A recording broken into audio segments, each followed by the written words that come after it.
Welcome to the second part on fluid statics. Before you proceed further in this video, make sure that you are able to understand all the concepts in the previous video. If not, go back, see them again, read textbook, discuss with your colleagues, discuss with me, um, because the concepts that we are going to do now, they are going to be dependent on what we have done in the previous video. So clear all your concepts till the first video, then you can go forward. So what we would like to do now is, here we are here in the course, we are still on fluid statics and applications. This will be the last part of the fluid statics portion of this course.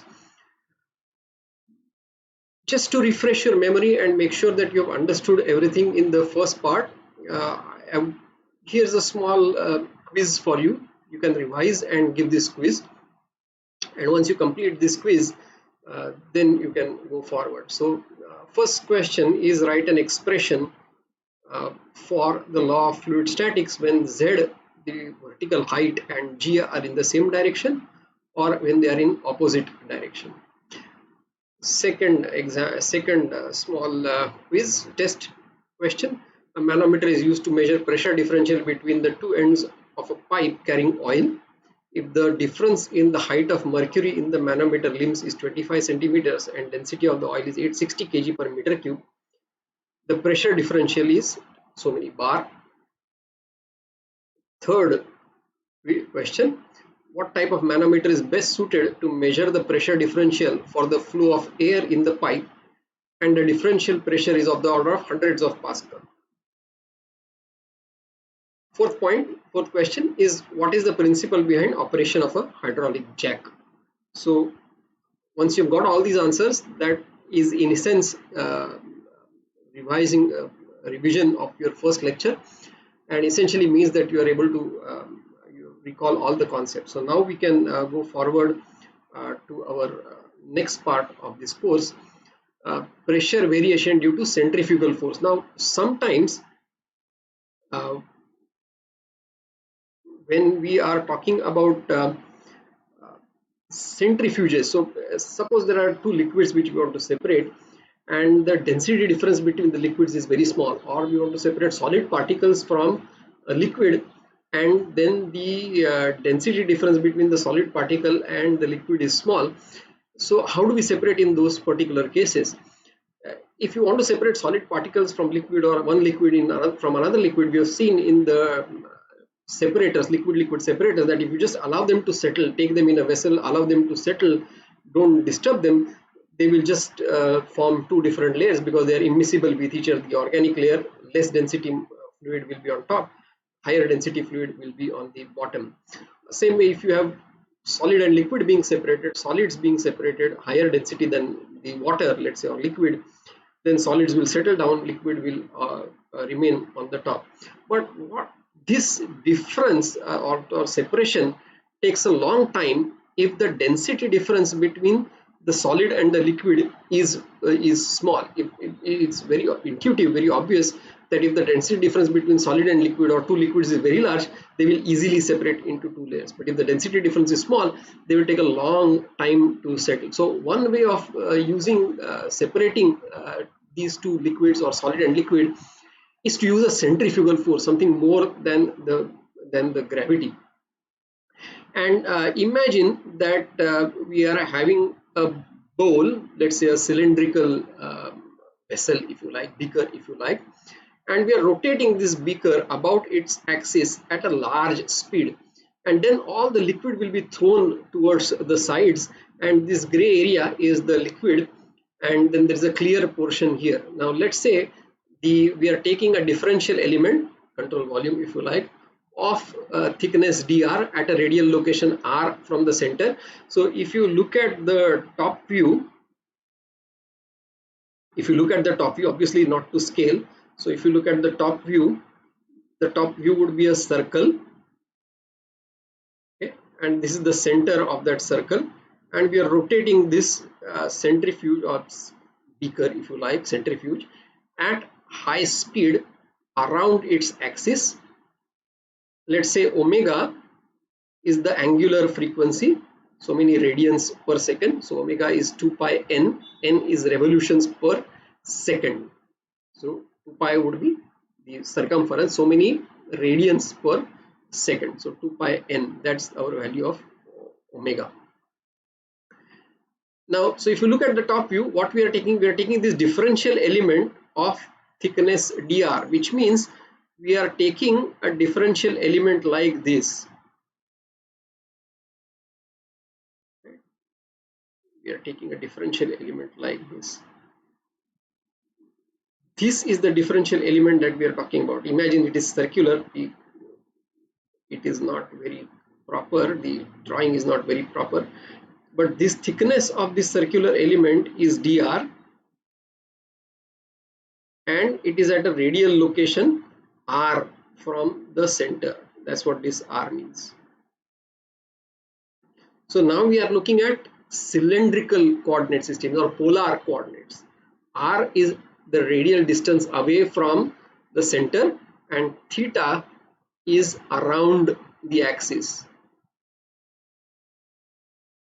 So r is called as a radial coordinate, theta is called as a tangential coordinate, angular coordinate if you like, and z is the perpendicular to this screen along the axis, that is this along the axis. So this would be r, this would be the r direction, this would be the z direction. So that's called as a cylindrical coordinate system. R, z, and theta would be around this axis.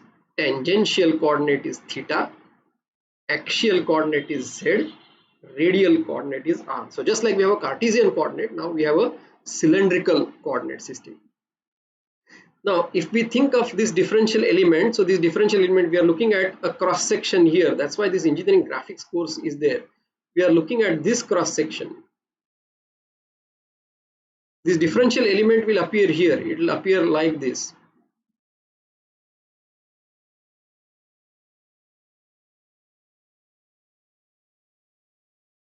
Now what is the centrifugal force acting on the fluid in this differential element?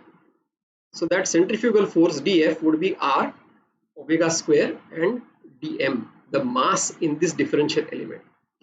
So now dm would be, I can write volume of this differential element, volume of this is, so if I do surface expansion, if I cut this element and open it out, it would have a perimeter 2 pi r multiplied by b, the height, that would be the area, multiplied by dr, thickness. So this would give me the volume of that differential element, multiplied by rho, that will give us the mass in that differential element. So now pressure would be differential across this differential element dp, the pressure differential across here dp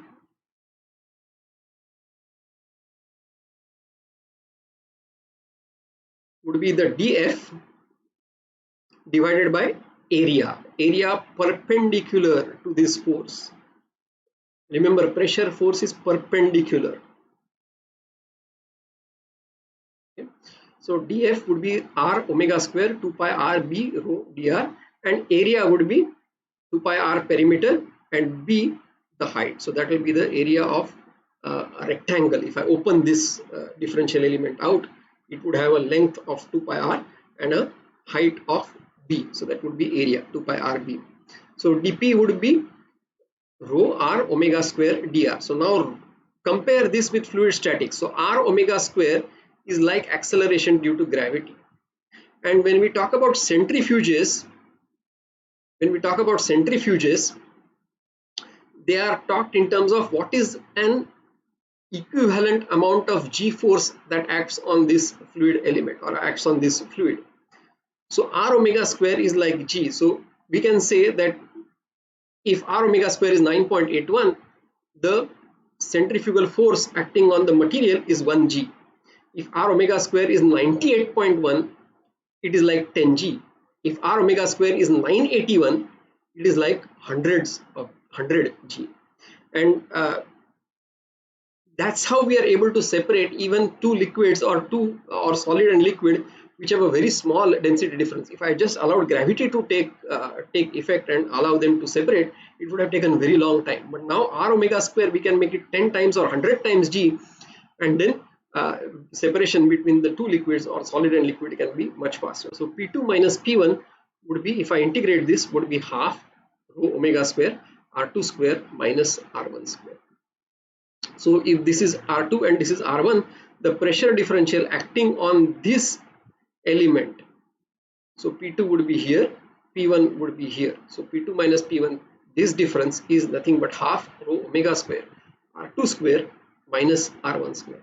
So these are used to separate two liquids or solid from liquids which are having very small density difference.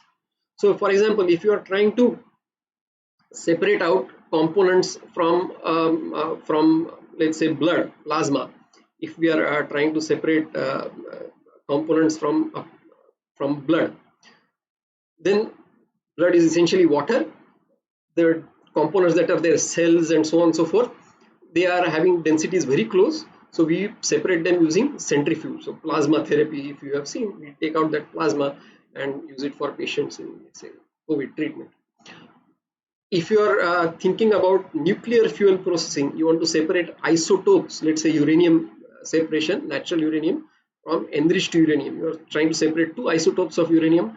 Density difference between them is very, very small. So then the acceleration r omega square that is required is of the order of some millions of g. That's how these gas centrifuges work, and you are able to separate and enrich nuclear fuels, uranium, for example. If you are if you see sports, say for example Formula 1 racing, when these drivers go around a curve, they go at a very high speed, say hundreds of kilometers per hour, 200 kilometers per hour. So depending on the r, the radius of curvature of that turn, and the speed with which they are going, that much amount of g-force acts on their body. So the g-force acting on their body could be of the order of tens or 20, 30, 40 g. That high g-force acts, and that's why these cars and the racer and the people who are racing, they have to be physically fit to be able to withstand those g forces, right? So here is one application, centrifugal decanter. So imagine that there is a feed coming here, and this feed consists of two liquids, and we want to separate them. So we are going to rotate this centrifuge at a high speed around its axis, and these two liquids are going to be thrown towards the wall, and they are going to separate into a light liquid and a heavy liquid. And again, this we can calculate, the interface between this can be maintained by having the heavy liquid come out through this location at radius a, for example.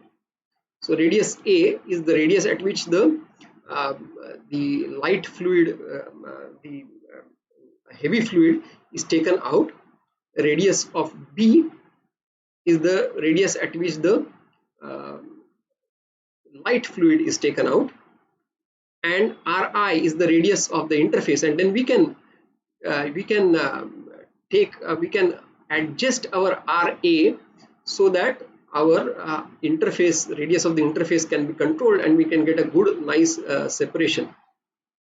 So homework for you is to derive an equation that relates ra and ri in terms of rho a and rho b. It will the expression that you will get will be very similar to what we had in our last part of the previous lecture when we had a decanter. So do this for yourself. Next thing that we would like to look at is pressure variation in atmosphere. So for example, when we say pressure at the sea level surface of the earth is 1 atmosphere, what that means is the hydrostatic head due to air in the atmosphere is resulting into pressure of 1 atmosphere, even if the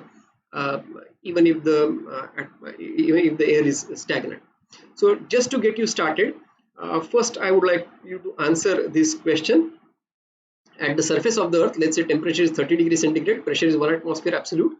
What is the density of air at sea level, at surface of the earth? We had done these kinds of calculations when we were doing MEBC course, So you should be able to do this very quickly, and you should be able to do this yourself.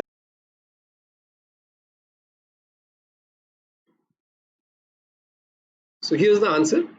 If you consider air to be dry, density would be Pm by RT, and if you substitute pressure as 1 atmosphere, take care of units, of course, you will find that density is 1.16 kg per meter cube. Now here is a another thought for you. If suppose air had 80% RH, would the density under these conditions be higher or it would be lower? Okay, we had done all these kinds of calculations in ABBC last semester, so you should be able to do it yourself. Another point when we are talking about air is, because of low density, hydrostatic effects are negligible if we are talking about normal height differences, few meters of air column. So for example, if you have hydrostatic head due to water, 1 meter of water, how much would that be equal to hydrostatic head in terms of height of air? So if you think about this, 1 meter of water would have a hydrostatic head of 1 multiplied by 1000 into G.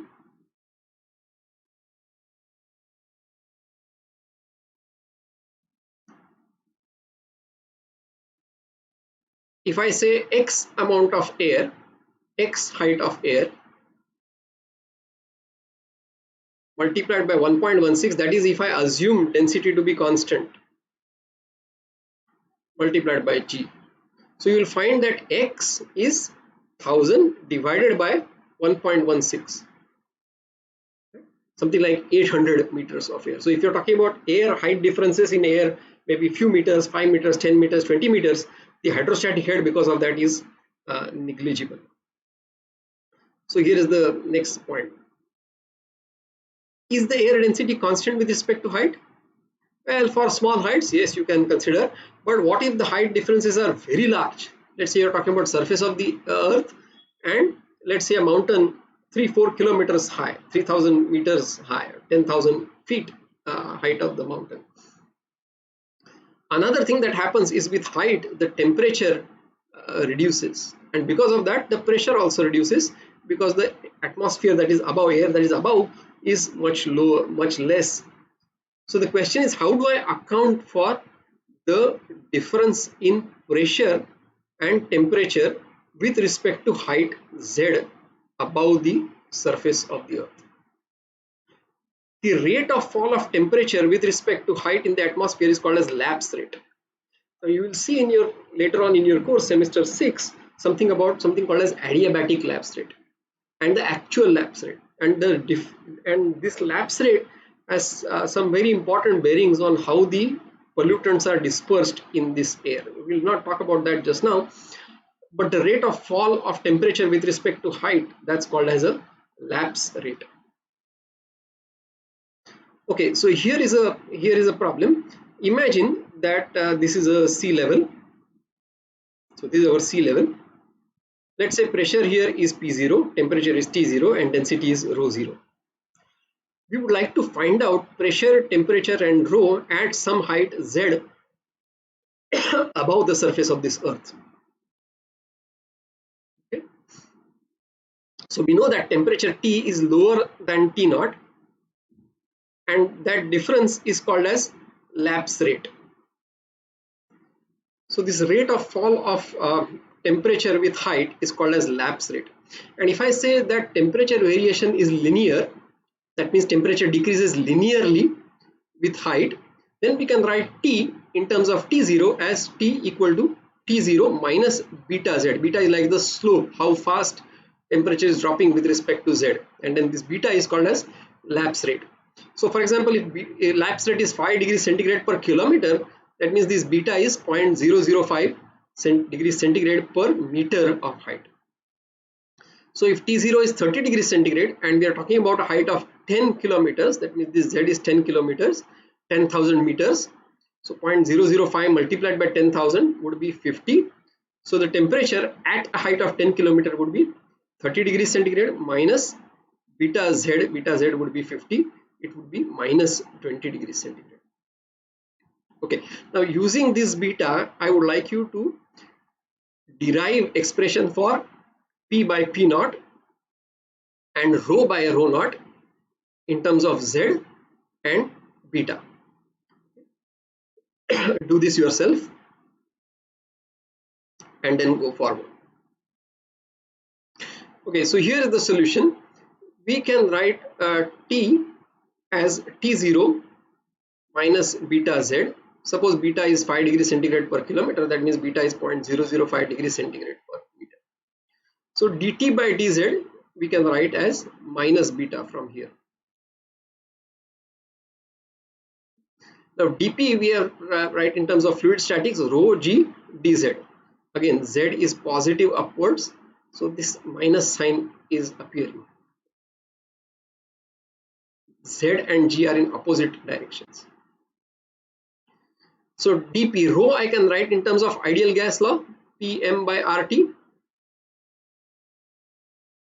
So now I can rearrange dp by p as minus mg by RT dz, and t I can write in terms of t0 minus beta z. So this differential equation, if I now integrate with respect to height, so we want to integrate this dp from p naught to any p naught to p, and corresponding z from 0 to any z. So now if you do this and rearrange, do this for yourself, check the expression that you get. P by P0 would be 1 minus beta Z by T naught mg by beta R. And then I can write in terms of density, rho by rho naught would be 1 minus beta Z by T naught whole thing raised to mg by beta R minus 1. Okay. So if beta is 0.005 degrees centigrade per minute, take care of units. Mg by beta R, M would be 28.84, molecular weight for dry air 9.81, beta 8314. R has units of joules per kilomole Kelvin. Take care of units. Then this would become 6.806.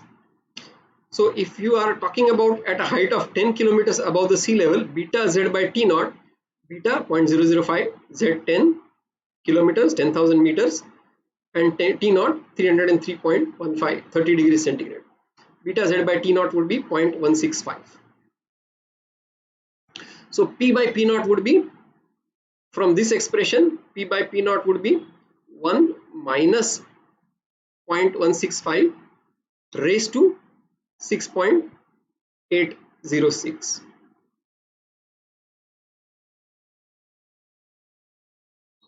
And rho by rho naught would be 1 minus 0.165 raised to 6.806 minus 1, so raised to 5.806. You will find that rho by rho naught is 0.351. What are the implications of this? Implications of this are for our soldiers who are defending on Siachen glacier, or mountaineers who are trying to climb tall mountains, that pressure falls.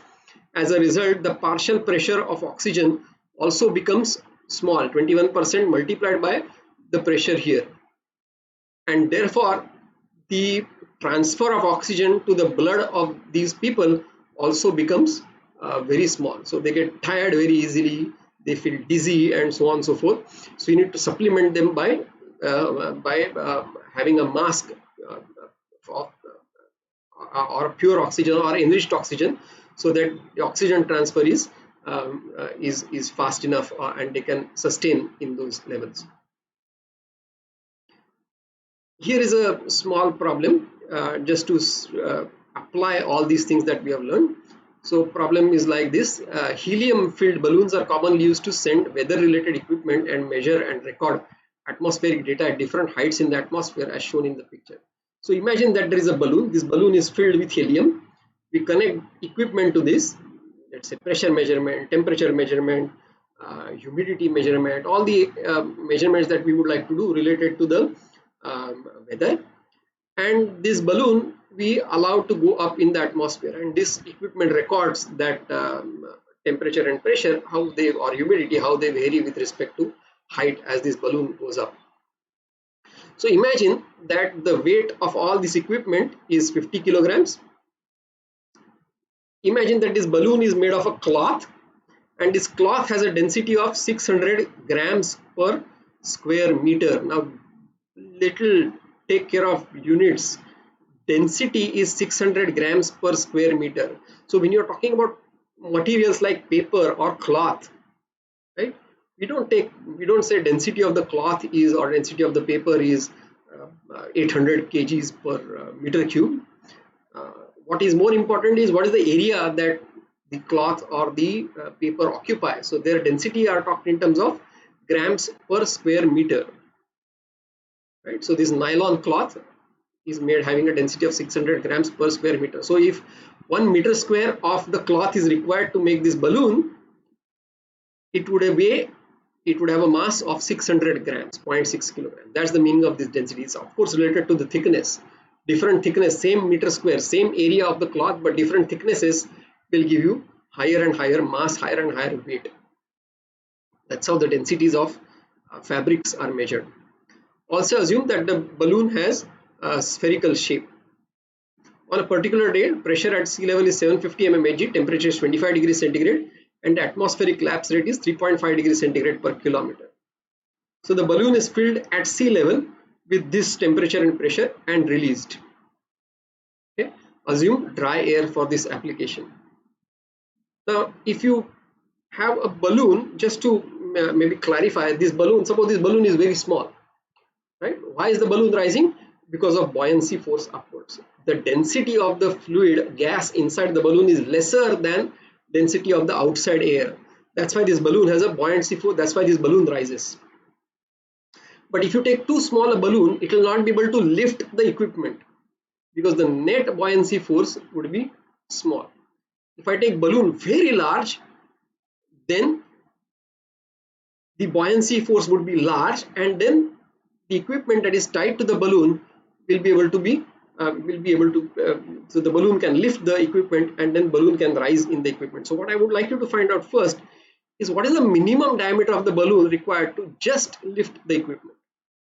Okay, do this problem yourself. Some years ago this was a problem in the one of the classes.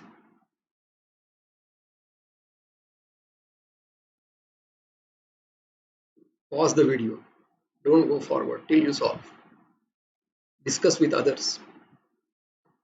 So here's the solution. Imagine that this is the balloon and the equipment. So this equipment is going to weigh, it has some mass, 50 kilograms. That's going to have a gravitational force acting downward on this equipment. This balloon has helium inside, and this helium is going to have some mass, and the helium is going to have a gravitational force downwards. Helium that is there inside this balloon. The cloth is around this balloon. This cloth is going to weigh something. So there's going to be a gravitational force acting on this cloth that's going to be downwards.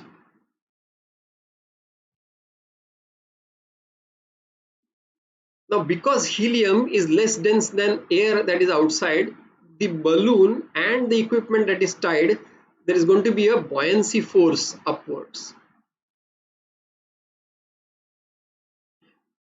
So if the balloon is small in size, the displaced air has a small volume, buoyancy force will be smaller. It may not be able to overcome the mass of the helium, weight of the cloth, and weight of the equipment, force due to weight of the mass of the equipment, force due to mass of the cloth. But as you keep on increasing the diameter of this balloon, this displaced volume of air keeps on increasing, and you are able to increase this buoyancy force. Just going to write short buoyancy force.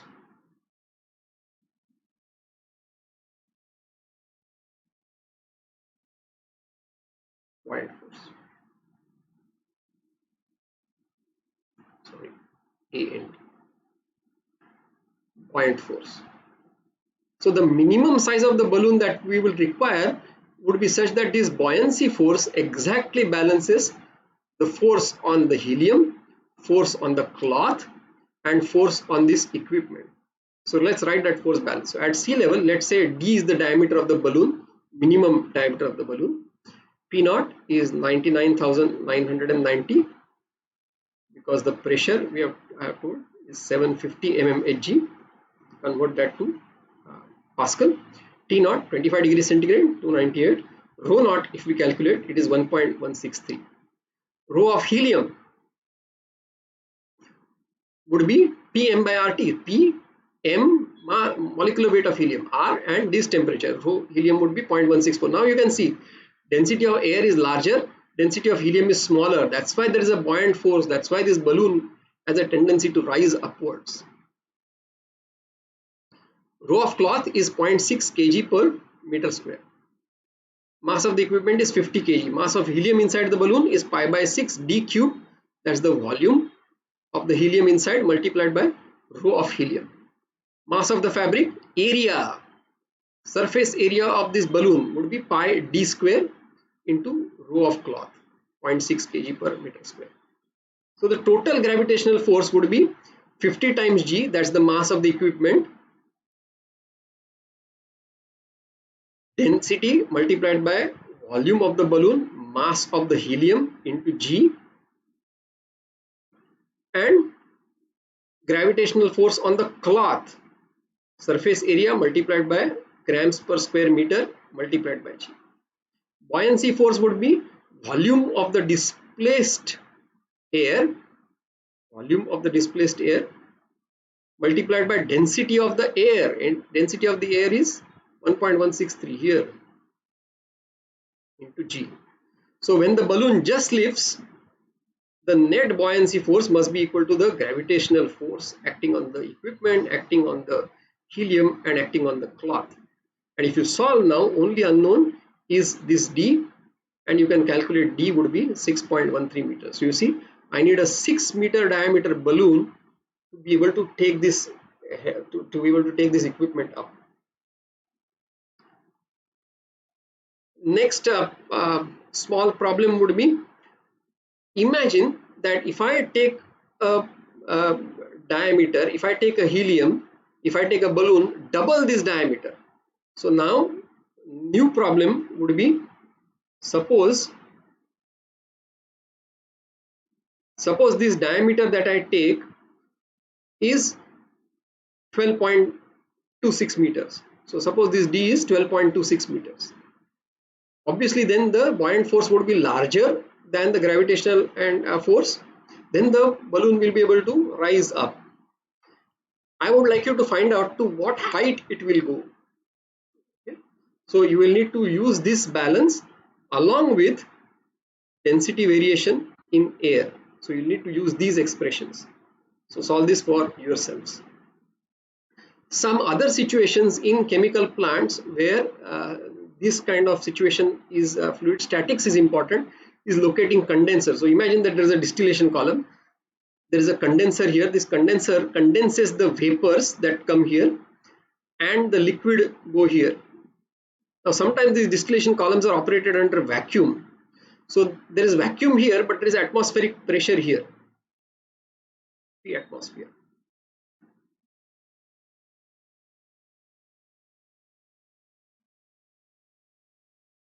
So this liquid will not flow down. Only way liquid will flow down is the hydrostatic head, due to accumulated liquid is larger than the difference in pressure between the vacuum that we apply here and the atmospheric pressure here. So that allows us to calculate where these condensers should be located, at what height these condensers should be located from the ground, so that liquid can flow down by gravity. Again, if this is a distillation column, sometimes I need reflux going back. So I want liquid to go back here. Vapors are coming here. If this part is blocked, or if this resistance is very high, this pressure required for this vapor to go here is large, then this vapor can escape from here. I don't want that. So we want to have a liquid seal. So this difference in the liquids here exactly balances the pressure differential required here. so that vapors only go here, vapors don't travel here. This hydrostatic head prevents the flow of vapor here, so that's called as a liquid seal. We use that very often when we are designing piping systems. Another situation is siphons. You might have siphoned out, let's say, water from some tank, right, by taking a tube above the liquid level. So these kinds of things happen. So suppose these two are vessels in a plant. Let's say this is a reactor, this is a storage vessel, and things like that. This reactor can become empty because it is at a higher level. So the way we prevent that is we take a liquid, take a pipe, take it upwards, and then take it down to the storage tank, so that there is a minimum height that is maintained in this reactor always. And if the pressure imbalance happens, then this siphon can break and all the liquid can flow down. So we would need to make sure that the pressures in the reactor and pressure in this siphon are balanced, or pressure here and pressure here are balanced. Right? So as you go forward, when you start doing piping design, these kinds of considerations become very important. Hydrostatic head considerations become very important. Something we need to look at for measuring pressure. Let's just see the two videos, and then we will talk about it. Or as we see the video, we will talk about it.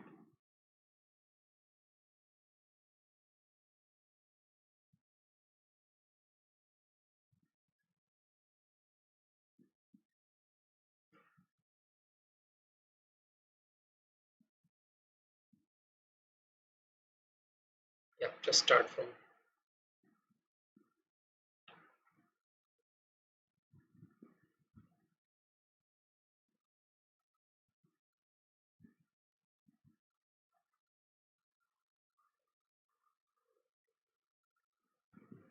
So how do we measure pressure? We measure pressure by pressure gauge.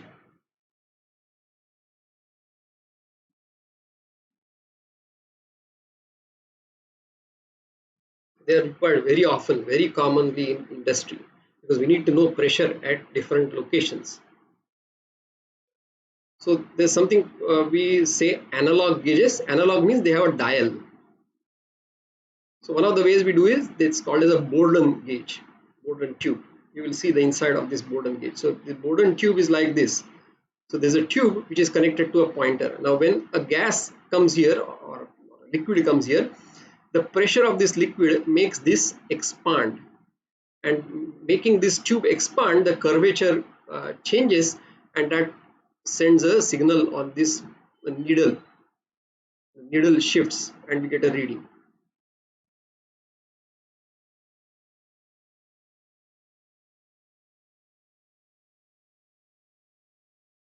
Pressure reduces, it falls back. So they work very nicely, but they are analog. They are used only to display pressure at different locations. So instead of a Bourdon tube, we could have a bellow. So bellow is like a small rubber balloon, if you like, and gas or liquid comes here, and this balloon expands, and as this balloon expands, the connected needle moves, and we get a reading depending on the pressure inside, depending on the expansion of this bellow balloon.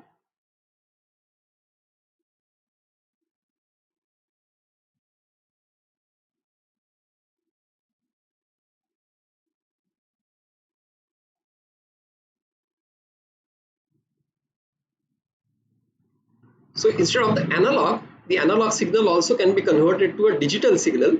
So you might connect, instead of a needle, we might connect it to a Wheatstone bridge and get a signal out of it. Or one of the way could be, let's say we have a diaphragm here, and this diaphragm is sitting on a or sitting just below a strain gauge or a piezoelectric crystal. So when the pressure changes, the diaphragm deforms. That causes a pressure on this gauge, and then this gauge deforms, or crystal deforms, and then that gives rise to a voltage across that crystal or that material membrane, and then you get a signal. in terms of voltage, and then you calibrate that voltage in terms of the pressure, in terms of the deformation of that diaphragm and the strain gauge. Either voltage it could be, or you in terms of resistance you could have, or a piezoelectric crystal, which will tell you directly the charge or voltage. But essentially a diaphragm is deforming.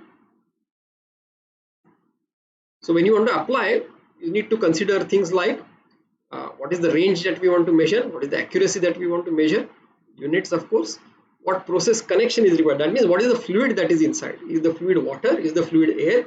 Depending on that, the material of that diaphragm, material of that bellow would need to be made. And what is the temperature? Okay, so another video.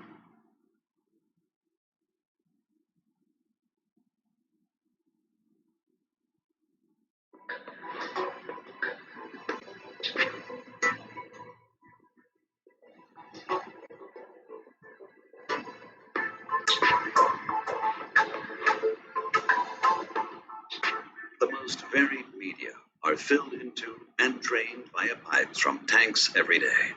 Examples are potable water, fruit juices, oils and fuels, acids or brines.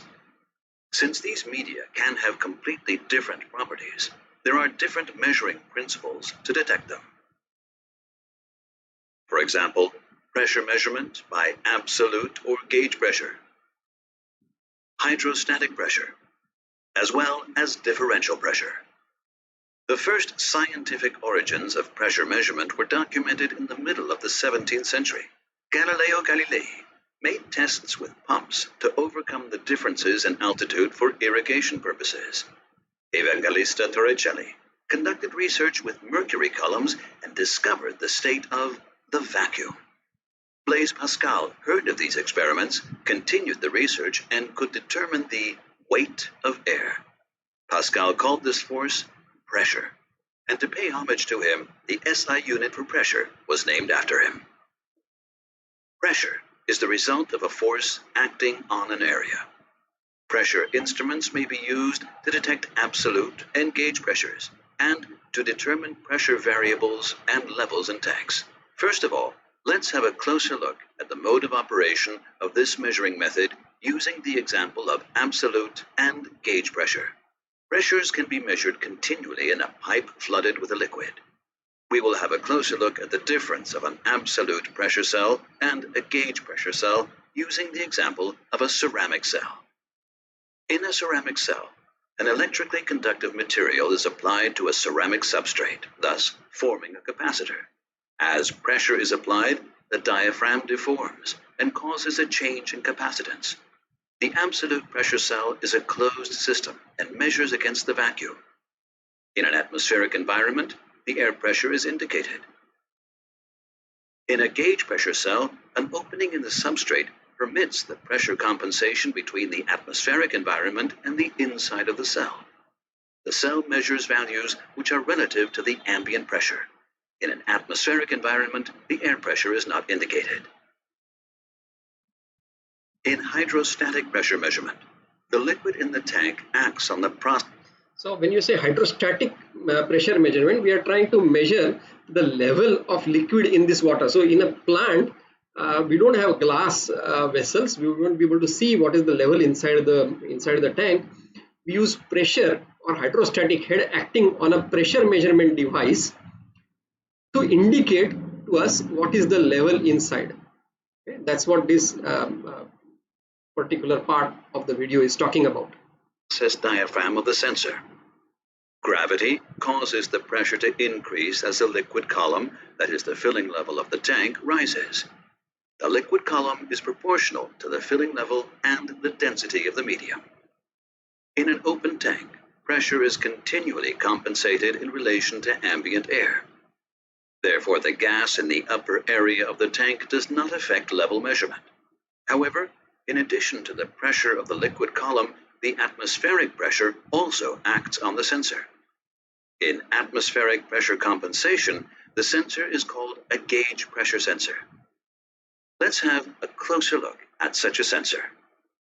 The Contact measuring cell is based on silicon technology and has been particularly developed for hydrostatic level measurement.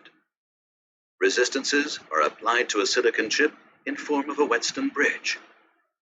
As pressure is applied, the process diaphragm is deformed and a change in resistance results.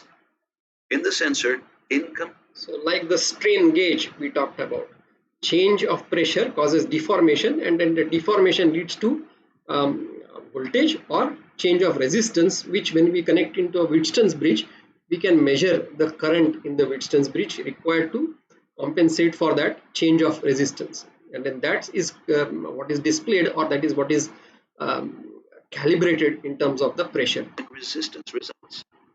In the sensor, incompressible oil transmits the pressure from the process diaphragm to a silicon chip where it is analyzed. So hydraulics here, there is a hydraulic oil here, so the pressure signal is transmitted from here to here depending on the area and this area.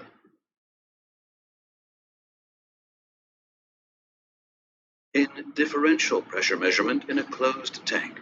So differential measurement could be in a closed tank, or the differential pressure measurement could be at the two ends in a pipeline, P1 minus P2, or the differential pressure could be in a tank which will be because of the hydrostatic head. So the differential pressure across these two parts would be equal to the, because of the hydrostatic head, we can use it for level indication.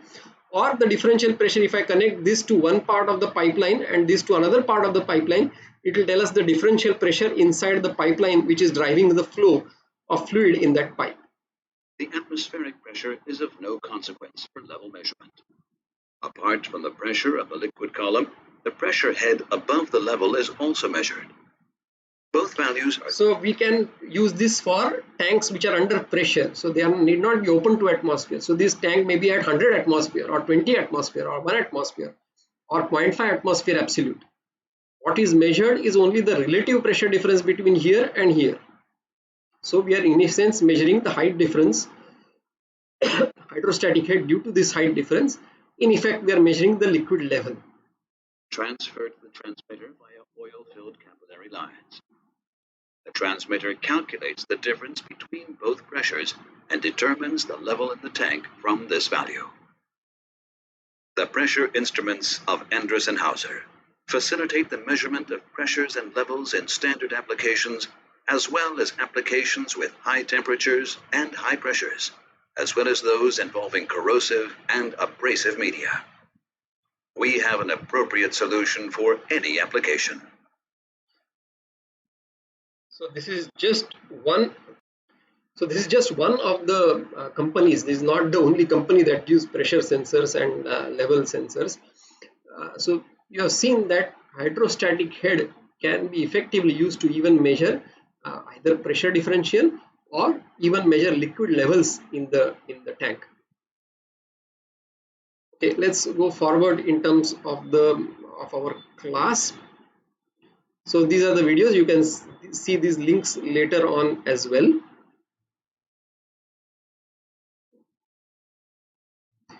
Okay, so this brings us to the end of our fluid statics part of the course. You can find material related to this in fluid mechanics book, Frank White, 7th edition is what I refer to.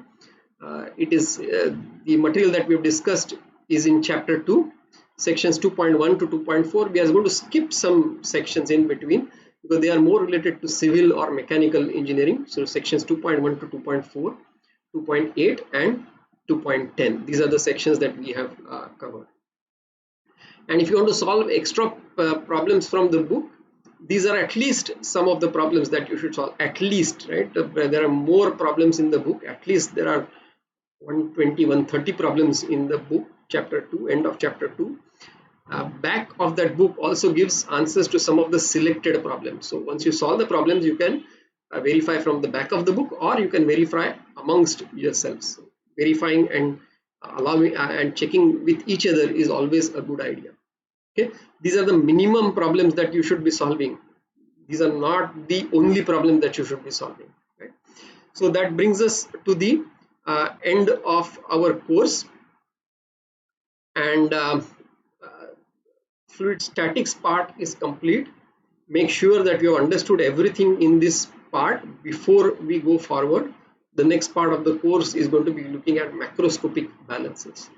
Okay, so revise, solve problems, only then that will get your concepts clear before you proceed further to the remaining part of this course. Before you proceed to the next lecture, make sure that all these concepts are clear to you.